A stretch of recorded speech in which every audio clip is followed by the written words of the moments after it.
أما بعد فإن خير الحديث كتاب الله وخير الهدي هدي محمد صلى الله عليه وسلم وشر الأمور محدثاتها وكل محدثة بدعة وكل بدعة ضلالة وكل ضلالة في النار. أعوذ بالله السميع العليم من الشيطان الرجيم. بسم الله الرحمن الرحيم.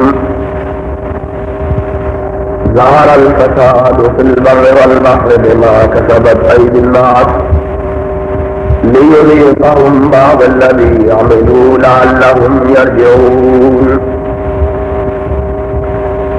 تمام قسم کی تعریفات وحدہ لا شریک خالق کائنات مالک ارض و سما کے لیے ہے، اور لاکھوں کروڑوں درود و سلام ہو اس ہستی اقدس و مقدس پر جن کا نام نامی اس میں گرامی محمد اکرم صلی اللہ علیہ وعلی آلہ واصحابہ وبارک وسلم ہے۔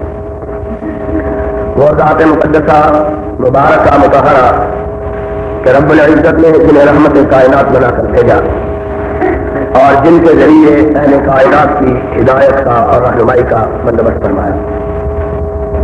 محمد الرسول اللہ صلی اللہ علیہ وسلم اس کائنات میں امام رحمت بنا کر بھیجے گئے، اور آپ نے دنیا والوں کو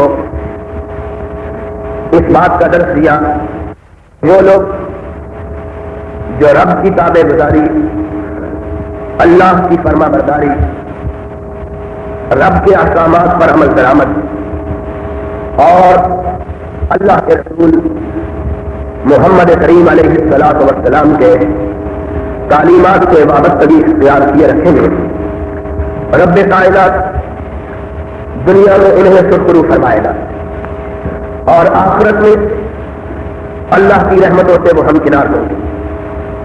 اور وہ لوگ جو محمد الرسول اللہ صلی اللہ علیہ وسلم کے فرامین سے پہلی صحیح کے مرتکب تھے، اللہ کی نافرمانی کا ارتکاب کرنے والے، خداوند عالم کے باغی سرور گرامی علیہ الصلوۃ والسلام کے نافرمان ہوں گے، دنیا میں اللہ تعالی کی رحمتوں سے انہیں محروم کر دیا جائے۔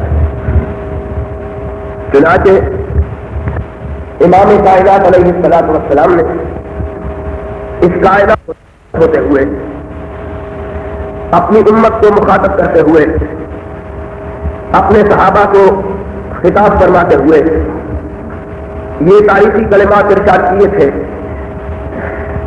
کہ اے میرے اصحاب اور بعد میں آنے والے لوگوں، اس بات کو یاد رکھو کہ ستفترق امتی علی 73 فرقہ، میری امت پہلی امتوں کی طرح اختلاف اور انتشار کا شکار ہوگی، جس طرح پہلی امتیں اختلاف اور انتشار کا شکار ہوئی۔ یہود اور عیسائی اور دوسرے لوگ اپنے نبیوں کی تعلیمات کو چھوڑ بیٹھے اور 70 72 72 فرقوں میں منقسم ہو گئے۔ آپ نے فرمایا اسی طرح میری امت بھی 73 فرقوں میں تقسیم ہو جائے۔ پہلی امتیں کوئی 70 فرقوں میں، کوئی 71 میں، کوئی 72 میں، اور میری امت 73 فرقوں میں منقسم ہو جائے گی۔ جید علماء کرام کی تقریروں کے کیسٹ اور ویڈیو کیسٹ کا مرکز محمدی کیسٹ ہو سکھارا اور سگزار لاہور۔ پہلی امتیں کوئی 70 فرقوں میں، کوئی 71 میں، کوئی 72 میں، اور میری امت 73 فرقوں میں منقسم ہو جائے گی۔ آپ نے فرمایا جس طرح یہود اور عیسائی اپنے رب کے کلام اور اپنے رسولوں کی تعلیمات کو فراموش کرنے کے نتیجے میں راہ حق سے منحرف ہو کر تیرے راستوں پر چل نکلے، اسی طرح میری امت کے لوگ بھی حق کی راہوں سے منحرف ہو کر باطل راستوں پر چل نکلے۔ کوئی فرق پہلی امتوں کی گمراہی اور میری امت کی گمراہی میں نہ رہے. حزب القذہ بالقذہ، تم سارے کے سارے لوگ اس بات کے گواہ رہو کہ میری امت کے لوگ بھی وہی کام کریں گے جو پہلی امتیں کر کے تباہ ہو گئی ہیں. اللہ کے حبیب پھر کیا ہوگا؟ فرمایا یہ سارے فرقے، یہ ساری جماعتیں گمراہی کا ارتکاب کر کے جہنم کی سزاوار بن جائیں گی، مگر ایک گروہ ایسا ہوگا جو اسی طرح حق پہ گامزن ہوگا جس طرح میں اور تم حق پہ گامزن ہو. محمد الرسول اللہ صلی اللہ علیہ وسلم کے اصحاب نے پوچھا اللہ کے حبیب ان کی علامت کیا ہوگی؟ وہ کون سے لوگ ہوں گے جو اس بات کے حقدار ہوں گے کہ اس گمراہ دور میں اہل حق کہلانے کا اختیار رکھتے ہو؟ ان کی علامت کیا ہوگی؟ ان کی پہچان کیا ہوگی؟ ان کا نشان کیا ہوگا؟ وہ کیا عمل کریں گے؟ ان کا راستہ کون سا راستہ ہوگا؟ ان کا طریق کون سا طریق ہوگا؟ محمد الرسول اللہ صلی اللہ علیہ وسلم نے فرمایا ان ساری گمراہ جماعتوں میں اور ان سارے گم کردہ راستہ لوگوں میں وہ جماعت جو حق پر ہوگی ان کا راستہ وہ ہوگا جو محمد کا راستہ ہے یا محمد کے صحابہ کا راستہ ہے صلی اللہ علیہ وسلم. ما انا علیہ واصحابی، ان کی راہ میری راہ، ان کا طریق میرا طریق، ان کا راستہ میرا راستہ، ان کی فکر میری فکر، ان کے طور اتوار میرے محمد کے صحابہ کے طور اتوار. ما انا علیہ واصحابی. پھر دوسری حدیث میں آپ نے ارشاد فرمایا لا یضرهم من خذلهم منصورین علی الحق الی یوم القیامہ. قیامت کے قیام تک اللہ اس جماعت کو غالب رکھے گا، وہ حق پر قائم رہے گی اور دنیا کی مخالفتیں اور مخالفوں کی عداوت سے انہیں کوئی نقصان نہ پہنچا سکے. یہ طائفہ منصورہ، یہ جماعت حق، یہ گروہ پاک بازان، یہ صراط مستقیم کے راہی، یہ کون لوگ ہیں؟ یہ وہ لوگ ہیں جو سرور کائنات علیہ الصلوۃ والسلام اور آپ کے صحابہ کے راستے پر گامزن ہیں.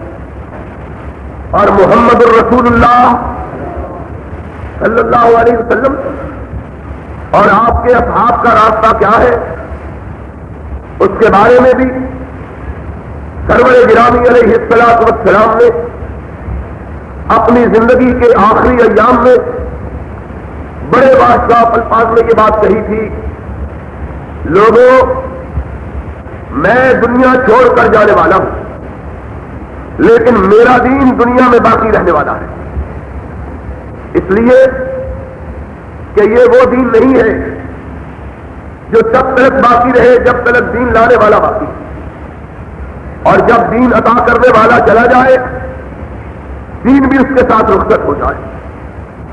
جس طرح کے پہلے نبیوں کے دور میں ہوتا رہا ہے، ایک نبی اس دنیا میں تشریف فرما ہوتا رہا، اس کی تشریف آوری کے ساتھ اس کے دین کا نفاذ ہوتا رہا، اس کے دین کو لوگ قبول کرتے رہے، اس کے دنیا میں تشریف رکھتے ہوئے لوگ اس کو مانتے رہے، اس کے ارشادات اور تعلیمات کو تسلیم کرتے رہے.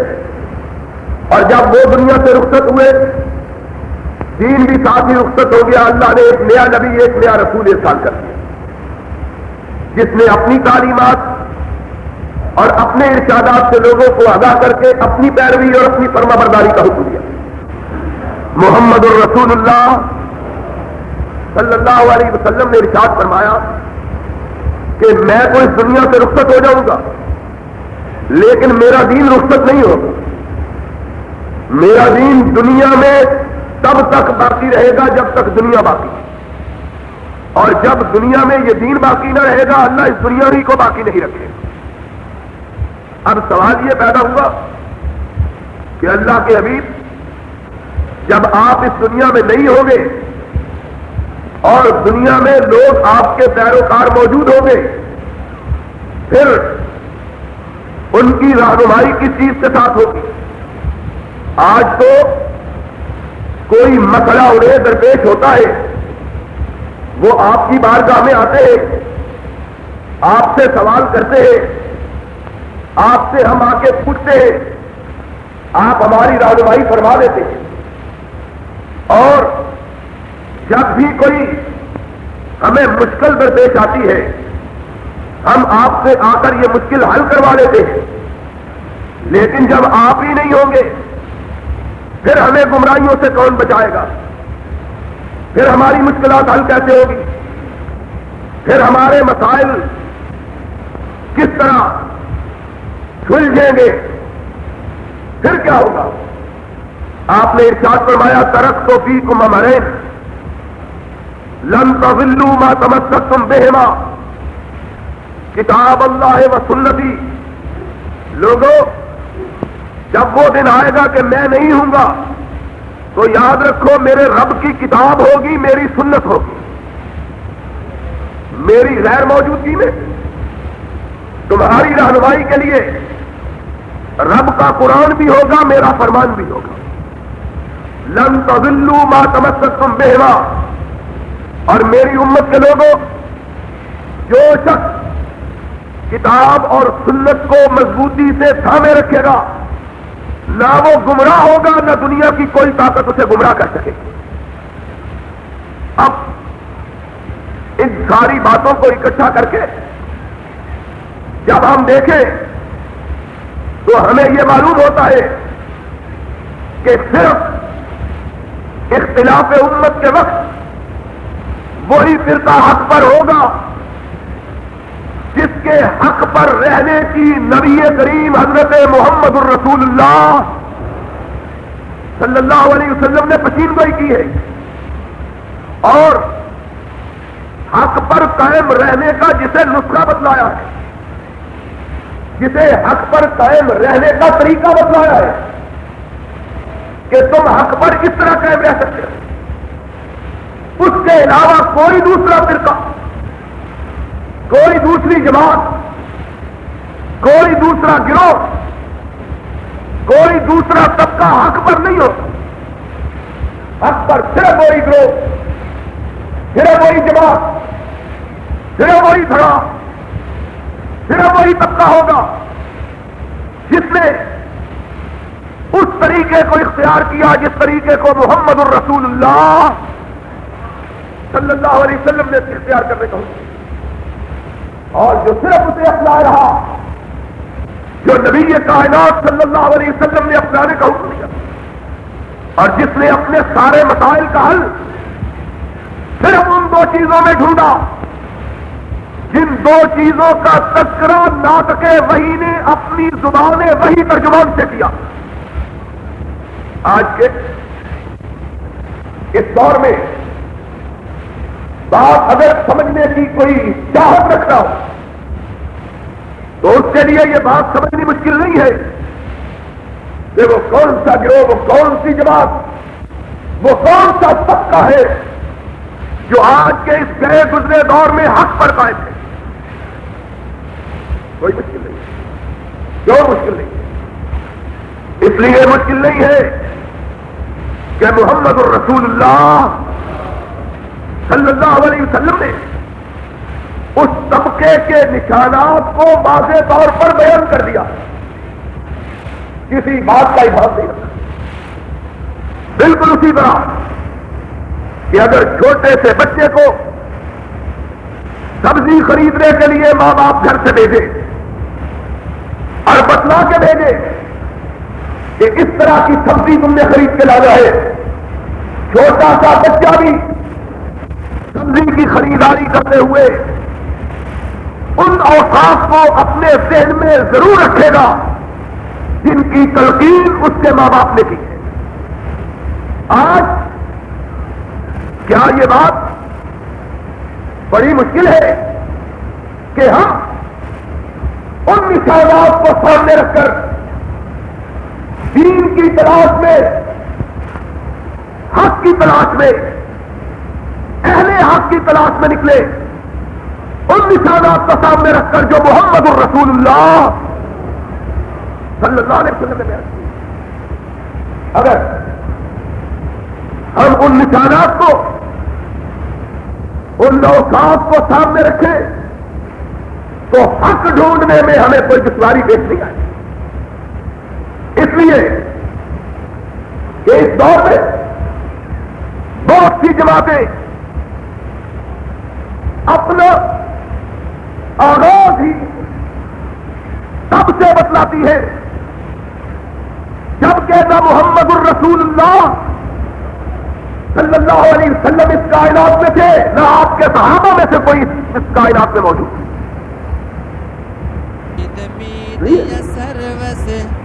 ان کا معیار پہ پورا کرنا جو محمد الرسول اللہ صلی اللہ علیہ وسلم نے حق کے لیے مقرر کیا ہے، مشکل ہی نہیں، ناممکن ہی نہیں، اس کا تصور بھی محض اس لیے کہ محمد الرسول اللہ صلی اللہ علیہ وسلم نے کہا کہ حق پہ وہ گروہ ہے جو اس راستے پر ہے، جو اس طریقے پر ہے جو میرا اور میرے صحابہ کا طریقہ ہے، اور جس کے سارے فکر کی بنیاد، جس گروہ کی ساری اساس اور جس طبقے کے سارے عقائد کا مبدا ہوا اور جس گروہ کے سارے اصول، قواعد اور ضوابط اس وقت بنائے گئے جبکہ اس کائنات میں نہ محمد کریم موجود تھے، نہ محمد کا کوئی صحابی موجود تھا، وہ گروہ اپنے آپ کو حق والا گروہ کیسے کہلا سکتا؟ اور ساتھ ہی ساتھ وہ گروہ اپنے آپ کو وہ فرقہ، وہ گروہ کیسے کہلوانے کی جرات کر سکتا ہے جس گروہ، جس طبقے کو محمد الرسول اللہ نے طائفہ منصورہ کا لقب دیا، وہ گروہ جس کی بنیاد صحابہ کے بتلائے ہوئے راستے پر نہیں بلکہ صحابہ کی دشمنی پر مبنی ہے۔ محمد الرسول اللہ صلی اللہ علیہ وسلم نے کہا حق والوں کی نشانی وہ ہے، وہ اس راستے پر ہے جس راستے پر میں ہوں، میرا ابو بکر ہے، میرا عمر ہے، میرا عثمان ہے، میرا علی ہے، میرا طلحہ ہے، میرا زبیر ہے، میرا خالد ہے، عبد الرحمان ہے، خالد ابن ولید ہے، سعید ابن عوف ہے رضی اللہ تعالیٰ عنہ اجمعین۔ وہ لوگ جو ان میں سے تقریباً ایک کو چھوڑ کر سب کو کافر کہتے ہیں، ان کا تو تصور بھی اس بارے میں کرنا گناہ ہے کہ وہ بھی کبھی حق پر ہو سکتے۔ محمد الرسول اللہ صلی اللہ علیہ وسلم کا راستہ، محمد کریم کے صحابہ کا راستہ صرف وہ لوگ اختیار کرنے کا دعویٰ بھی کر سکتے ہیں جو محمد کے صحابہ سے محبت رکھتے ہیں۔ وہ لوگ تو پہلے گئے، باقی لوگ ان کو بھی آدمی دیکھے کہ ان کی بنیاد کس چیز پر ہے۔ کسی نے اپنے مذہب کی بنیاد نبی کائنات علیہ الصلوۃ والسلام کی وفات کے 100 سال بعد پیدا ہونے والے کسی فقیہ، کسی امام، کسی محدث کے افکار پر رکھی، کسی نے 150 سال بعد پیدا ہونے والے کے افکار پر، کسی نے 200 برس کے بعد پیدا ہونے والے کی فکر پر، اور کسی نے آج سے صرف 100-150 سال پہلے کی پیدائش پر۔ ظاہر ہے کہ جو گروہ آج سے 70-80 برس پہلے 100-125 برس پہلے، توجہ سے سنو، اگر تم اس قاعدے اور اصول اور ضابطے کو سمجھ لو گے تو پھر کسی گروہ کی حقانیت کو پرکھنے کے لیے زیادہ جستجو اور زیادہ عقل و فکر کی ضرورت نہیں رہے. 3 حدیثیں میں نے آپ کے سامنے پڑھی ہیں اور قرآن پاک اس سے بھی انہی تینوں تصدیق ہوتی ہے. قرآن پاک میں رب ذوالجلال نے انہی تینوں حدیثوں کی طرف واضح طور پر لوگوں کی توجہات کو مبذول کیا ہے جن کا ذکر ان تینوں حدیثوں کو موجود ہے. ایک یہ کہ اس کائنات میں محمد کریم نہیں رہیں گے، محمد کی دعوت باقی رہے گی. ایک یہ کہ یہ دین قیامت تک باقی رہنے والا ہے اور قیامت تک اس سے نہ ہوگی. لوگوں نے پوچھا یا رسول اللہ کس سے؟ فرمایا یا کتاب اللہ سے یا سنت رسول اللہ سے. تیسری حدیث میں نبی پاک صلی اللہ علیہ وسلم نے فرمایا کہ میری امت 73 فرقوں میں منقسم ہو جائے، سارے فرقے گمراہ ہوں گے، صرف ایک جنتی ہوگا. اللہ کے رسول وہ کون سا ہوگا؟ فرمایا وہ صرف وہ ہوگا جو میرے راستے پر اور میرے صحابہ کے راستے پر ہے.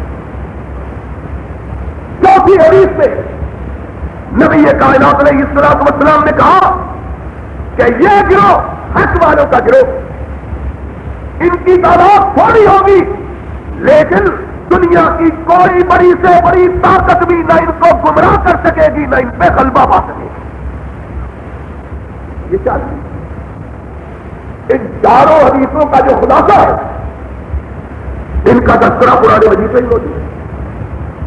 رب کائنات نے اس کلام حق میں اول سے لے کر آخر تک سوائے اپنے اور اپنے نبی کی اطاعت کے کسی دوسرے کی اطاعت کا حکم.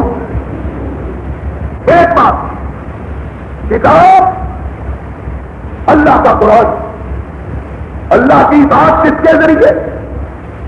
اللہ کے قرآن کے ذریعے. اور نبی کی اطاعت کس کے ذریعے؟ نبی کے فرمان کے ذریعے.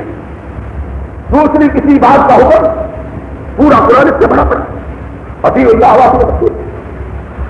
دوسری بات کہی کہ قل یا ایھا الناس انی رسول اللہ الیکم جمیعا.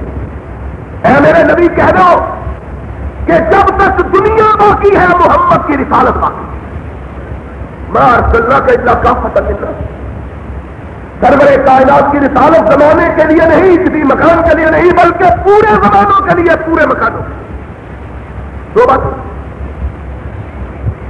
تیسری بات اللہ نے کہی اس قرآن میں، هو الذی ارسل رسولہ بالہدی ودین الحق لیظہرہ علی الدین کلہ. اللہ وہ ہے جس نے اپنے نبی کو حق کے ساتھ بھیجا اور نبی کی ہدایت کو اللہ نے ساری کائنات پہ غالب کرنے کا فیصلہ کر رکھا. یہ تینوں چیز. چوتھی چیز نبی کے صحابہ کی درد. فرمایا والسابقون الاولون من المہاجرین والانصار والذین اتبعوہم بإحسان رضی اللہ عنہم ورضوان. دنیا میں حق پر صرف وہ لوگ ہیں جنہوں نے محمد کے صحابہ، انصار اور مہاجرین کی پیروی کی. یہ چاروں چیزیں، تینوں چیزیں جن کا تذکرہ سرور کائنات کی حدیثوں میں آیا، یہی تذکرہ قرآن میں موجود ہے. اب علامتیں واضح، نشان روشن ہے. ان میں کسی قسم کا ابہام، کسی قسم کی تشکیل، کسی قسم کا شبہ اور کوئی شک موجود نہیں. اب اس معیار پہ ساری دنیا سے رکھ لو. ہر روز جلسے ہو رہے ہیں. کل یدعی وصلا للیلا ولیلا لا تقر لهم بذاکا. ہر آدمی کہتا ہے حق پر. ان سے پوچھو حق پر ہونے کا نشان حق والے نے ہم کو بتلا دیا. جو حق لے کے آیا اس نے حق والوں کی علامت دی ہم کو. کوئی مشکل بات نہیں, تلاش کرنا کوئی دور نہیں, ڈھونڈنا کوئی مشکل آدمی ڈھونڈ رہتا ہے. ایک گروہ ہے جو صحابہ کو مانتا ہی نہیں. صحابہ کو ظاہر ہے کہ یہ ما انا علیہ ما صحابی سے نکل گئی. جس نے صحابہ کو مانا ہی نہیں وہ صحابہ کے راستے پر کیسے ہو سکتا. دوسرا وہ ہے جس کی پیدائش پہ کل 80 برس گزرے, جس کی پیدائش پہ کل 80 سال گزرے, جتنا مرضی زور لگا لے 90 سال پہلے اپنا کوئی وجود ثابت کر سکتے. مولانا احمد رضا سے پہلے بریلوی کا نام بھی کسی نے نہیں سنا. وہ پیدا ہوئے بریلی کے شہر میں, ان کی طرف منسوخ کر کے پھر جتنا بھی چاہے زور لگا لے یا ثابت کر دیں کہ قرآن بھی اس میں کہیں بریلی کا ذکر ہے. جو لوگ خود کہتے ہیں کہ ہماری تخلیق میں 70-80 برس سے پہلے کا زمانہ نہیں گزرا, وہ اس راستے پر کیسے ہو سکتے ہیں جو 1400 سال پہلے کا راستہ ہے. محمد الرسول اللہ صلی اللہ علیہ وسلم کا دین بریلی میں نہیں, یہ تو مکے اور مدینے میں نازل ہوا اور آج سے 80 سال پہلے نہیں رہا. یہ آج سے 1400 برس پہلے اور وہ سب کو اسی معیار کے پر, سب کو اس سے جو قدیم ہے جو اس سے پرانا ہے اس کے مطلب شاہ ولی اللہ محدث علوی رحمۃ اللہ علیہ وہ اپنی کتاب حجت اللہ البالغہ اور اقتصاد الدین میں لکھتے ہیں کہ نبی کائنات حضرت محمد الرسول اللہ صلی اللہ علیہ وسلم کی وفات کے 400 سال تک,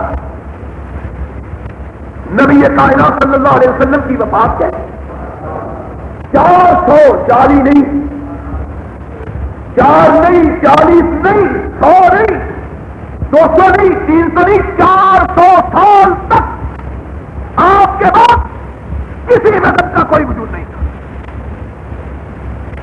کوئی مذہب نہیں تھا, نہ حنفی تھے, نہ شافعی, نہ مالکی تھے, نہ حنبلی, کوئی مذہب نہیں تھا. صرف ایک مذہب تھا اور وہ مذہب تھا ما انا علیہ واصحابی کا, وہ مذہب جو مذہب محمد الرسول اللہ نے دیا اور جس میں محمد کے صحابہ نے عمل کیا. کوئی دوسرا مذہب نہیں, کوئی دوسرا مذہب نہیں. جب 400 سال بعد والا مذہب بھی وہ مذہب نہیں ہے جو مانا اور شادی کا, تو پھر وہ کیسے آتا ہے؟ اور کچھ ایسے ہیں جو آج بنے, کچھ ایسے ہیں جو آج بنے ہیں, کل بنے ہیں, پرسوں بنے ہیں. ایک دوست نے یہ مجھے رکا بھیجا ہے جس پہ کسی ڈاکٹر کی تصویر چھپی ہوئی ہے کہ وہ کسی مزار پہ جا کے پوچھنا رہا ہے, دعا مانگ رہا ہے اور میلاد کی محفل پڑھ رہا ہے. مجھ سے پوچھا ہے کہ اس کا کیا کرے. میں اس کا کیا پھر کے دیکھتے ہوں اور کہتے کیا چلو 10 اچھی کرتے کرتا ہے, 10 بری کرتا ہے, 4 اچھی بھی تو کرتا ہے. پر نہیں ہے, چھوٹے سے سودے کو خریدنے کے لیے جاتے ہو, اس کے لیے 10 دکانیں پھر کے دیکھتے ہو اور کہتے کیا چلو 10 اچھی کرتے کرتا ہے, 10 بری کرتا ہے, 4 اچھی بھی تو کرتا ہے. محمد رسول اللہ صلی اللہ علیہ وسلم کا دین گرو نانک کا دین نہیں ہے کہ کوئی 2 اچھی کرتا ہے, 2 بری کرتا ہے, سب ٹھیک ہے. یہ گرو نانک کا مذہب, رسول اللہ کا مذہب, رسول اللہ کا مذہب کھڑا ہے. لا بدو ماتا بدو لکم دینکم ولی دین. میرا راستہ صاف ہے, جو اس راستے پر نہیں ہے اس کا راستہ اور ہے, محمد کا راستہ نہیں ہے صلی اللہ. اس کا راستہ محمد کا راستہ. کی اور باطل کی. کون ہے کون ہے کون ہے جو صرف اس راستے کی بات کرتا ہے جو صرف محمد رسول اللہ کا راستہ یا محمد کے صحابہ کا راستہ ہے؟ کون ہے؟ فلو قال الصراط الحج سلم الا قد تلبن بي زماني لخبرها ذو احساب قومي وعدائي فكل قد بلاني. اس گئے گزرے دور میں اپنے بے شمار گناہوں اور غلطیوں کے بابت اگر کوئی جماعت سینے پہ ہاتھ مار کے یہ کہہ سکتی ہے کہ ہم نے کسی ایسے مسئلے کو دین کا مسئلہ نہیں سمجھا جو محمد سے ثابت نہیں یا محمد کے صحابہ سے ثابت نہیں, تو وہ صرف اہل حدیث کی جماعت ہے. دنیا کا ہر کوئی آدمی سینے پہ ہاتھ مار کے یہ بات کہنے کی جرات نہیں کر سکتا کہ جو چیز سرور کائنات نے نہیں کہی, رب کے قرآن میں نہیں آئی, محمد کے فرمان میں نہیں آئی, صدیق اور فاروق نے بیان نہیں کی, وہ چیز چاہے کتنی خوبصورت ہو, کتنی اچھی ہو, کتنی دلکش ہو, کتنی جاذب نظر ہو, کتنی پیاری لگتی ہو, لگتی رہے وہ محمد کے دین سے تعلق نہیں رکھتی ہے. اس کا تعلق محمد الرسول اللہ سے لائے ہوئے دین سے. یہ صرف ایک گروہ, باقی سب سوچ میں پڑ جائیں گے. یا کسی سے پوچھ کے دیکھ لو, نشانی تم کو میں نے قرآن سے بھی بتلا دی, محمد کے فرمان سے بھی بتلا دی. نشانی ان سے لے لو, سوال لوگوں سے جا کے کرو, سوال لوگوں سے جا کے پوچھ کے دیکھ لو, کوئی کہنے کے لیے تیار ہے, سوچے گا کہے گا ٹھیک ہے, نشانی بھی ٹھیک ہے لیکن بزرگ بھی ٹھیک ہے. اس کو کہو سرور کائنات صلی اللہ علیہ وسلم اگر چاہتے ما انا علیہ واصحابی کے ساتھ بزرگوں کا بھی اضافہ کر سکتے ہیں, ہے کہ نہیں؟ کسی نے روکا ہوا تھا؟ کسی نے آپ کو روکا؟ ہاں, تم کہتے نہیں روکا ہوا تھا, میں نے کہا روکا تھا. کس نے روکا تھا؟ عرش والے خدا نے روکا ہوا تھا. ما ينطق عن الهوى ان هو الا وحی. اگر بزرگوں کی بات ہو جاتی تو پھر دین کھیل بن جاتا, کھلونا بن جاتا.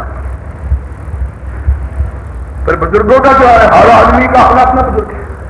آج صبح صبح اخبار میں پڑھا ہے کہ جناب مادو لال حسین کے مزار پر بھی ڈی.سی.او لوگ وزیروں سمیت چادر چڑھانے کے لیے گئے ہوئے تھے. لوگ ان کو بھی تو بزرگ سمجھتے ہیں, ہمیں تو کوئی اعتراض نہیں, ہم کسی کے خلاف میں بات نہیں کرتے, لیکن لوگ سمجھتے ہیں کہ نہیں سمجھتے, اور لوگ سمجھتے ہیں کہ نہیں. اور اگر بات ہم کہیں تو لوگ ناراض ہو جاتے ہیں. ٹیپیں لگی ہوئی ہیں, ٹیپیں ہمارے خلاف بات کرتے ہوئے ان کی گواہی لے کے کرو. آج یہ چھپا ہے اور اس گولیاں بیچنے والے کے متعلق بھی چھپا ہے. جو پڑھا ہے اس میں ناکام ہے, جو نہیں پڑھا اس کی دکان چمکائے ہوئے. اس سے بڑی جہالت کی بات کیا ہے؟ جو علم پڑھا ہے وہ تو چلتا نہیں ہے, جو نہیں پڑھا اس کو چلا رہا ہے. یہ خود جہالت کی بات ہے. لوگوں کو خود کرتے ہو بلکہ اس کو گھیرو فیوخنون ولا تطع کل حلاف مہین. لوگوں کو خوشی کے لیے عرصوں پہ بھی چلے گئے, میلوں پر بھی چلے گئے, توحید بھی بیان کر دی, قرآن کا نام بھی لے لیا, اور محمد کی مخالفت بھی کر لی. ایسے بدبخت یہ اس مولوی دنیا میں پیدا ہو گیا. اس مولوی نے اسی ڈاکٹر نے فتوا دیا ہے کہ زمین کو کاشت پہ دینا حرام ہے. بخاری شریف کی حدیث ہے کہ محمد اور رسول اللہ نے اپنی زمین ٹھیکے پہ دی ہوئی تھی. یہ بدبخت رسول اللہ کو بھی غلط کہتا ہے. پھر ہمارے یہاں اس کا تجویز کے پیچھے نماز ہو جاتی ہے. اگر اس کے پیچھے ہو جاتی ہے تو پھر کس کے پیچھے نہیں ہوتی؟ پھر دوسروں نے کیا قصور کیا ہے؟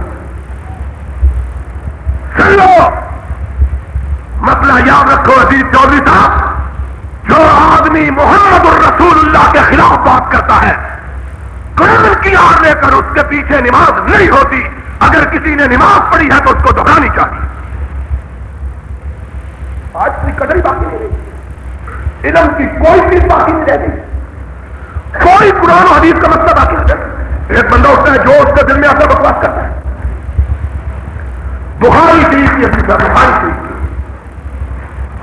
کسی چھوٹی موٹی کتاب کی نہیں، صحیح بخاری کی حدیث کہ رسول اللہ نے خیبر کی زمین یہودیوں کو ٹھیکے پہ دی، ابو بکر نے دی، عمر نے دی تھی. ایک بندہ اس سے کہتا ہے حرام ہے. اس کا مطلب ہے بھائی اس پہ اتری ہے، محمد اور رسول اللہ پہ تو نہیں اتری. تم نہیں سمجھتے کہ کتنے کہاں کہاں سے اٹھ رہے، کہاں سے کتنے اٹھتے ہیں، لوگوں کو معلوم نہیں. سادگی میں ہم نے معیار بنا رکھے ہیں، خود ساختہ معیار، کچھ اچھے معیار، کچھ برے معیار. جس کی داڑھی لمبی دیکھی، جس کا کپڑا چکلوں سے اوپر دیکھا آٹھی، چاہے اس کے افعال کفر کے ہوں. ہر واجبات کو چھوڑ کر سنتوں کے پیچھے، سنت بھی اتنی ہی ضروری ہے جتنی دوسری چیزیں، لیکن سنت کا دھوکہ دے کر کوئی ہم سے واجب کو چھڑوا سکتا، حرام کا ارتکاب کرتا ہے. حرام کا جس کو رب کے قرآن نے حرام کہا، محمد کے فرمان نے حرام کہا، لوگوں پہ فتوے لگاتا ہے کیونکہ داڑھی کر رکھے. بدکاری کا ارتکاب کیا ہے؟ اگر کسی غریب کی ٹخنے سے نیچے سلوار ہوگی وہ حرام ہوگی. بدکاری کس شریعت میں حلال ہے؟ یہ تو کسی نبی کی شریعت میں حلال نہیں تھی. کیا معیار بنا دیا ہے؟ محمد الرسول اللہ صلی اللہ علیہ وسلم سے زیادہ مقدس کسی کی قبر ہو سکتی ہے؟ اللہ کی قسم ہے، کائنات کی جتنی قبریں یا جتنی بننے والی ہیں وہ ساری مل کے اس ٹکڑے کا مقابلہ نہیں کر سکتی جہاں محمد سو رہا ہے صلی اللہ علیہ وسلم. اس کو نجائز، ان کا جائز. اور پھر خدمت قرآن بھی ہے، نبی کا فرمان بھی ٹھیک. مطلب آگے کیا رہ گیا؟ دن کو مسجد میں ہے، رات کو میں کھانے. ہم نے حافظ سے بگاڑی ہے، نہ شیطان سے. لوگوں کو دھوکہ دیتے ہیں، برگلاتے ہوئے جھوٹی شہرت کے لیے. شہرت کی کوئی نہیں. شہرت کا کیا ہے؟ شہرت تو غلام احمد قادیانی کو بھی حاصل ہوتی ہے. شہرت تو آج بے نظیر کو بھی بڑی حاصل ہوئی ہے. ہر روز وزیر اعظم کو اور کوئی بات ہی نظر نہیں آتی. عمرہ کر کے کہتا ہے، کہتا وہ آ رہی ہے، عمرہ کرنے جاتا ہے کہتا ہے وہ جا رہی ہے، اور کوئی مسئلہ ہی نہیں ہے. شہرت کا کیا؟ آپ کا نشان یہ دو چیزیں، اللہ کا قرآن یا محمد الرسول اللہ کا. تیسری کوئی چیز پوچھو جو معیار تم نے بنائے ہیں تم تو خود کہتے ہو. ان کی بات، ان کی بات، ان کی بات، ان کی بات. اور محمد الرسول اللہ صلی اللہ علیہ وسلم نے کیا کہا؟ ما انا علیہ، بولو ما انا علیہ. ان میں شامل ہے بزرگ، فقیر، محدث، امام شامل ہے تو ہم کو بتلا دو. ہم کیوں موقع میں لگے رہے؟ ہمیں تو کوئی تعصب نہیں ہے. ہم تو دین کے بارے میں تعصب کرنا حرام سمجھتے ہیں. دین کے بارے میں تعصب کرنا حرام سمجھتے ہیں. ہم باطل پر ہیں، ہم کو بتلا دو، ہم نہیں مان لیتے ہیں. ہمیں کوئی حدیث بتلا دو، قرآن کی کوئی آیت بتلا دو جس سے بزرگوں کا بھی ذکر. اکابر ہمارے چند بڑے قریبی دوست ہیں، ان کو اور کوئی مرض نہیں، اکابر کا مرض لگا ہوا ہے. باقی بہت سے مسائل میں ہمارے پاس ہے، توحید و سنت میں. اکابر، میں نے ایک دفعہ اپنے اسی طرح کے بزرگ کو کہا تھا، میں نے کہا پورے قرآن کو اٹھا کے دیکھو، اکابر کا لفظ اللہ نے مجرموں کے لیے استعمال کیا ہے. اکابر مجرمیہا لیمکروا فیہا وما یمکرون الا بانفسہم وما یشعرون. اکابر کا لفظ کہیں مومنوں کے لیے استعمال، اکابر سر پہ اٹھا لوں گا. اکابر میں یوں کہا ہے, ایک مونے پہ بستہ رکھا ہوا ہے, ایک پہ اکابر رکھے ہوئے. اب کہاں اٹھا کے حق کی علامت, حق والوں کی پہچان 1400 سال پہلے جب قرآن و سنت بیان ہوا اسی وقت حق والوں کی پہچان بیان ہوئی تھی.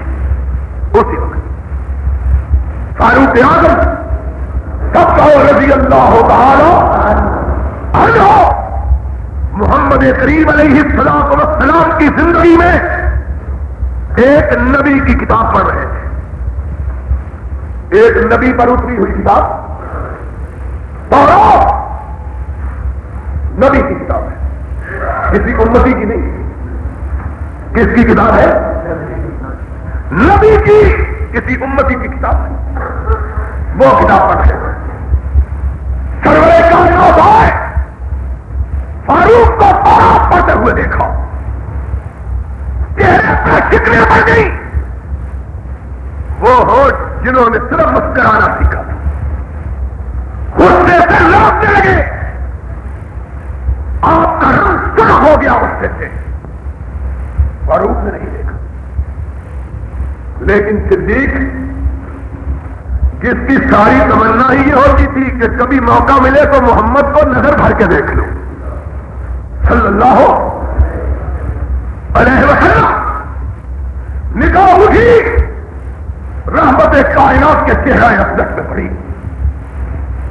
جلدی سے ہائے ہائے, اور یہ ربط صدیق ہی کہہ سکتا ہے, اور کوئی کہنے کی ضرورت. صدیق غصے سے ڈر گیا, ناراض, کیونکہ اس کا آقا جو ناراض ہوا ہے. صدیق کی رضا اپنے آقا کی رضا, اس کی ناراضگی اپنے آقا کی ناراضگی. کہا تکلت کا امو کا یا عمر, عمر کو مر جائے, تیری ماں تیرا بین کرے. یہ لفظ کوئی اور کہنے کی ضرورت کر سکتا ہے؟ تیری ماں تجھ پہ بین کرے. اللہ ترا وجہ رسول اللہ, کیا رسول کے چہرے کو نہیں دیکھ رہے؟ نگاہ اٹھائی, لرزہ تاری ہو گیا, تھرا اٹھے. کہا پدا کا ابی و امی یا رسول اللہ, کہا آقا میرے ماں باپ قربان, مجھ پہ ناراض. کہا قرآن کے بعد تورات کی ضرورت کیا پڑ گئی؟ محمد کے بعد موسیٰ کی ضرورت کیا پڑ گئی؟ لو کان موسیٰ حیا لما وسعہ الا اتباعی, اگر آج اللہ موسیٰ کو زندہ کر کے بھیج دے تو وہ بھی محمد کا پیروکار بن کے رہے, نبی بن کے نہیں رہے گا. اگر محمد کے آ جانے کے بعد موسیٰ کی ضرورت نہیں رہی, قرآن کے آ جانے کے بعد تورات کی ضرورت نہیں رہی, اور یارو خدا کا خوف کرو, پھر محمد کے آ جانے کے بعد کسی فقیر کی ضرورت کیسے رہ گئی؟ قرآن کے آ جانے کے بعد کسی فقہ کی کتاب کی ضرورت کیسے رہ گئی ہے؟ کوئی خدا کا خوف تو کرو, کوئی اللہ سے تو ڈرو, کوئی رب کا خیال تو کرو. اگر نبی کی نبوت نہیں چل سکتی تو امت کا فکر کیسے چل سکتا ہے؟ اگر خدا کی اتاری ہوئی سابقہ کتاب نہیں چل سکتی تو کسی انسان کی بنائی ہوئی کتاب کیسے چل سکتی ہے؟ حق کے نشان محمد رسول اللہ نے بیان کر دیا. اہل حق کی اولاد نبی یہ کائنات نے بیان کر دی. کیا اہل حق کی اولاد ہے؟ ستفترق امتی کلھا علی 73 فرقہ, میری امت 73 فرقوں میں بدل جائے گی. کلھم فی النار الا واحدہ, سب گمراہ جہنمی ہوں گے, ایک حق پر ہوں گے. من ہم یا رسول اللہ؟ قال ما انا علیہ واصحابی. یا رسول اللہ وہ فرقہ کون تھا؟ کہا جو صرف اتنا ہی بات کو اختیار کرتا ہے جتنی میں نے کہی میرے ساتھیوں نے کہی ہے, اس پر کسی چیز کا اضافہ کرنے کے لیے تیار کون ہے جو اضافہ نہیں کرے؟ کون ہے؟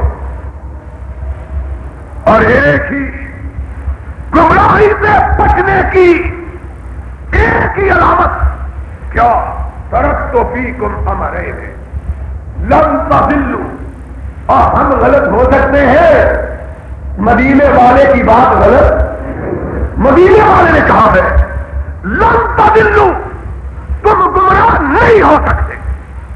تم گمراہ کب تک نہیں ہو سکتے یا رسول اللہ؟ فرمایا جب تک قرآن دائیں ہاتھ میں، میرا فرمان بائیں ہاتھ میں، تب تک گمراہ. اللہ تو ہم کو زندہ بھی اسی پر رکھنا، ہمارا خاتمہ بھی اسی پر فرمانا، اور اللہ اس کی ہمیں عصبیت، اس کی ہمیں غیرت، اس کی ہمیں حمیت عطا فرمانا. اور اللہ قیامت کے دن تیری بارگاہ میں آئے، تیرا سوال ہو کیا کیا کرتے رہے ہو، کہ اللہ گناہ تو بڑے کرتے رہے لیکن نہ قرآن چھوڑا، نہ تیرے محمد کا دامن چھوڑا صلی اللہ ہو. اور پھر عرش والے نے کہا اپنے مصطفیٰ کی زبان سے کہ گناہگار جہنم میں، نیکوکار جنت میں، میری غیرت کو جلا لائے گا. کہوں گا میرے فرشتوں جاؤ ان سب کو جہنم سے نکال دو جنہوں نے میرے ساتھ کبھی شرک کا ارتکاب نکالا. اللہ زندگی بھی کسی بات پر، خاتمہ بھی. وآخر دعوانا ان الحمدللہ رب العالمین. اللہ نحمده ونستعینه ونستغفره ونؤمن به ونتوکل علیہ ونعوذ باللہ من شرور انفسنا ومن سیئات اعمالنا من یهده اللہ فلا مضل له ومن يضلل فلا هادي له. نشهد ان لا اله الا الله ونشهد ان محمدا عبده ورسوله. ان الله وملائكته يصلون على النبي يا ايها الذين امنوا صلوا عليه وسلموا تسليما. اللهم صل على محمد وعلى ال محمد كما صليت على ابراهيم وعلى ال ابراهيم انك حميد مجيد. اللهم بارك على محمد وعلى ال محمد كما باركت على ابراهيم وعلى ال ابراهيم انك حميد مجيد. بہت سے دوستوں نے سوال پوچھے، ایک تو اسی تصویر کے متعلق پوچھا، میں نے اس کے متعلق تو کیا ہی لیا ہے، کیا کہے، زمانہ ہی بس اس طرح کا ہو گیا ہے. اب اس دور گئے گزرے دور میں شہرت کے لیے لوگ دین کو بھی بازی پر لگاتے ہوئے خدا کا خوف محسوس نہیں کرتے. اللہ ہم کو ہدایت کے راستے پر چلنے کی توفیق عطا فرمائے. ایک دوست نے یہ پوچھا ہے کہ رجب کے کنڈوں کے متعلق آپ کا کیا خیال ہے؟ میرے خیال میں جو بات آج کے میں نے خطبے میں کہی ہے اس کے بعد اس سوال کی کوئی بیان کی یا تفصیل کی کوئی زیادہ ضرورت باقی. یہ کس کے کنڈے ہیں؟ رسول کے صحابہ کے، پھر اور جس کے بھی ہیں. اور اس کا کرنا شریعت کے اندر جائز ہے، کیونکہ شریعت اسی کا نام ہے جو رب کے قرآن میں ہو یا محمد کے، اور شریعت اس کا نام ہے جس پر محمد کریم نے عمل کیا یا محمد کے صحابہ نے. حضرت علی نے اگر کنڈے دلوائے ہو تو ہم دلوانے کے لیے اور بدقسمتی کی بات ہے یہ ساری مصیبتیں صرف ہمارے پاکستان ہندوستان میں ہیں اور دنیا کے کسی ملک میں موجود کسی ملک میں نہیں. ہم ہی بڑے بد نصیب واقع ہوئے. یہ پنساریوں کا ملک ہے جس کے اندر سے ہر چیز، پنساری کے پاس جاؤ نا تو املی سے لے کر جوین تک ہر چیز اس کے اندر سے مل جاتی ہے. ہمارے یہاں دین بھی اسی طرح گھبرایا ہوا ہے. اس دین کے اندر مولوی ہاتھ ڈالتا ہے، پٹھانی کے اندر جو جی چاہتا ہے نکال کے دکھا دیتا ہے. سن لو، دین بڑا واضح ہے اور حق والوں کی علامت بھی بڑی واضح ہے. کوئی نہ دیکھنا چاہے، کوئی نہ سمجھنا چاہے تو کوئی کسی بندے کو بینا بنا سکتا، کسی بے عقل کو عقل دے سکتا، یہ ہمارے پاس بات ہے. لیکن اگر کوئی دیکھنا ہو، اس کو بہت سورج چڑھا ہوا ہے تو اس کو دکھائی دے دیتا. اور اگر کسی نے آنکھیں بند کر رکھی ہو، سورج 1000 مرتبہ چڑھے، کسی اندھے کو روشنی دکھائی دے سکتی. اللہ سے دعا ہے اللہ ہمیں دین کو سمجھنے کے لیے نور بصیرت عطا فرما دے. مجھے بڑی معذرت کرنی ہے، اور اس دفعہ تو میرے خیال میں کوئی زیادہ معذرت کی ضرورت نہیں، اس لیے کہ میر صاحب نے ماشاءاللہ خطبات کا بڑا اچھا انتظام کر رکھا تھا. کیوں بھائی؟ ٹھیک ہے کہ نہیں؟ اس لیے اگلے جمعے میں پھر غائب ہو جو تو کوئی بات نہیں نا. بہرحال میں انڈونیشیا، ملائیشیا اور فلپائن وغیرہ سے تو آ گیا تھا. ایک دن رہنے کے بعد پھر مجھے سعودی عرب جانا تھا، اگرچہ میرا پکا ارادہ یہ تھا کہ میں پچھلا جمعہ آپ رہوں گا، 3-4 دن کے لیے جانا تھا، لیکن کچھ وہاں مسائل ایسے ہو گئے کہ کل ہی میں واپس پہنچا ہوں. اللہ سے دعا ہے کہ اللہ ان سفروں کو اپنے دین کی خاطر قبول فرمائے. آپ کے لیے خوشخبری بھی لے کے آیا ہوں، اور وہ یہ ہے کہ اگلے جمعے انشاءاللہ عصر کے بعد، ابھی سے آپ کو بتلا رہا ہوں، اگلے جمعے عصر کے بعد ایک بہت بڑی مقدس شخصیت انشاءاللہ سعودی عرب کی ہمارے مرکز کا انشاءاللہ افتتاح کرنے والی ہے انشاءاللہ. تو یہ میں نے آپ کو پیشگی بتلا دیا، ویسے اگلے جمعے بھی بتلایا جا سکتا تھا، لیکن میں نے کہا کہ چلو اب آپ کو بتلا ہی دوں. تو انشاءاللہ اس کے لیے بھی تیاری کر لیں. آتے ہی مجھے تو کچھ اس طرح کی مصروفیت ہے کہ بہت سے جلسوں میں وقت دیا ہوا ہے. کل کراچی کانفرنس ہو رہی ہے، پرسوں خانپور ہے، اسی طرح مسلسل سارا ہفتہ. لیکن بہرحال انشاءاللہ العزیز، اور پھر 18 تاریخ کو اللہ کے فضل و کرم سے جمعیت اہل حدیث پاکستان کا اپنا انشاءاللہ کتاب و سنت کے مسائل کو واضح کرنے کے لیے اور ملک کی سیاست میں اپنی پالیسی کو اجاگر کرنے کے لیے انشاءاللہ العزیز 18 اپریل جمعے کے دن موچی دروازے کے اندر اہل حق کا انشاءاللہ العزیز عظیم الشان اجتماع منعقد ہو رہا ہے انشاءاللہ. سب نے اس میں آنا تو کوئی بات نہیں ہے، سب نے اس میں لوگوں کو لانا ہے، سب نے اس میں لوگوں کو نہیں، بات سمجھ نہیں آئی، سب نے اس میں لوگوں کو، اونچی بولو نا، سب نے اس میں لوگوں کو آج ہی سے انشاءاللہ اس کے لیے جدوجہد کرنی ہے. ہر آدمی اس میں مقدور بڑھ حصہ لے، مالی طور پر بھی اور بدنی طور پر بھی، زبانی طور پر بھی. اس کے لیے بھرپور کوشش کرنی چاہیے، اس لیے کہ یہ اجتماع جماعتوں کی زندگی کی علامت ہوتے ہیں. اس طرح کے اجتماع جماعتوں کی زندگی کی علامت ہوتے ہیں. اس لیے اس میں بھرپور طور پر حصہ لے. جو دوست جس طرح اس میں تعاون کر سکتے ہیں، کوئی اشتہار چھاپ سکتا ہے، کوئی ویسے کر سکتا ہے، اس کے لیے بھرپور طور پر حصہ لے. ہمارے پاس تو صاف بات اب کوئی پیسہ نہیں رہا. مرکز کے لیے 70 لاکھ روپیہ جمع کرنا انتہائی مشکل اور دشوار کام تھا. یہ اللہ کے فضل و کرم سے یہی کام ہوا ہے، اور جتنے پیسے تھے اس میں لگے ہیں. حقیقی بات یہ ہے کہ اب جمعیت ہے اس پاکستان کے پاس تو اشتہار چھاپنے کے لیے بھی پیسے نہیں ہے. اس لیے اس میں سارے دوست جتنی کسی کی ہمت ہو اس میں بڑھ چڑھ کر جی کھول کے حصہ لیں اور ساتھیوں کو، لوگوں کو اس بات کی طرف متوجہ کریں. انشاءاللہ ہم سب نے اس میں بڑھ چڑھ کے حصہ، اونچی بولو، ہاتھ اٹھا کے وعدہ کرو، سارے ہاتھ اٹھاؤ، سارے انشاءاللہ. تو اس میں اس دفعہ میں کچھ نہیں کہتا، اگلی دفعہ پیسے لے کے آنا.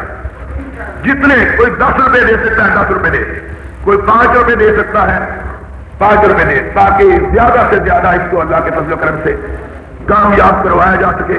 اللہ سے دعا ہے اللہ حق والوں کی آبرو کی نگرانی فرمائے، اور اللہ اپنے فضل و کرم سے اس جلسے کو کامیاب فرمائے. اللہ ہمیں حق بات کہنے کی ہمت اور توفیق عطا فرمائے. ان اللہ یامر بالعدل والاحسان وایتاء ذی القربى وینہی عن الفحشاء والمنکر والبغی یعظکم لعلکم تذکرون. واذکروا اللہ یذکرکم وادعوہ یستجب لکم ولذکر اللہ تعالی اعلی واولی واعز وجل واهم